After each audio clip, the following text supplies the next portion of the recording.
जरांगेंचा ताफा मुंबईमध्ये दाखल झाल्याने आपण पाहतोय की पोलिसांच्या सुरक्षेमध्ये सध्या मनोज जरांगे यांना आझाद मैदानाच्या दिशेनं नेलं जातंय। हजारो गाड्यांचा ताफा घेऊन अंतरवाली सराटीमधून मनोज जरांगे हे आझाद मैदानाच्या दिशेनं निघालेले होते।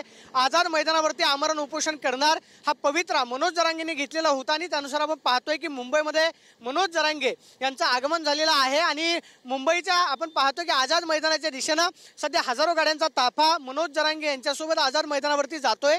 आझाद मैदानावरती आमरण उपोषण करणार हा पवित्रा आधीपासूनच मनोज जरांगेंनी घेतलेला आहे। मात्र सरकारने घेतलेली भूमिका, राज्यभरामधून आज आलेले मराठा आंदोलन करते त्याचा परिणाम आज मुंबईवरती कशा पद्धतीने होते पण महत्त्वाचं असणार आहे। मात्र आज मुंबई जाम होणार हे आपण पाहतोय की दृश्यांमधून आपल्याला पाहायला मिळतं आणि त्या पद्धतीनं हजारो गाड्या घेऊन सध्या मनोज जरांगे हे मुंबईमध्ये दाखल झालेले आहेत। अटल सेतूवरून प्रवास करताना आपण पाहतोय की ब्रिजवरती आलेला हा ताफा आपल्याला पाहायला मिळतोय आणि पोलिसांच्या कडक सुरक्षेमध्ये मनोज जरांगे यांना ठिकठिकाणी रस्त्यावरती सुद्धा सुरक्षा जी आहे ती पुरवण्यात आलेली होती आणि आपण पाहतोय की त्यानुसार मनोज जरांगे हे सध्या मुंबईमध्ये दाखल झालेले आहेत। हजारो गाड्या मनोज जरांगे यांच्यासोबत आहेत। अंतरवाली सराटीपासून निघालेले, त्याचबरोबर राज्याच्या सगळ्याच कानाकोपऱ्यातून, विदर्भ असेल, मराठवाडा, त्याचबरोबर पश्चिम महाराष्ट्र, विशेषतः कोकणामधून सुद्धा मराठी जे आहेत ते मुंबईमध्ये आंदोलनासाठी धडकत आहेत।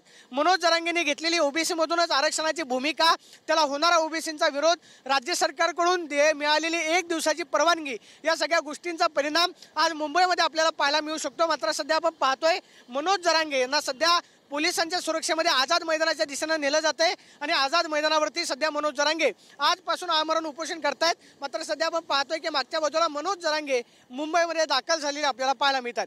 कॅमेरा पर्सन विशाल रायपूरसोनी प्रदीप कापसे, TV9 मराठी, मुंबई।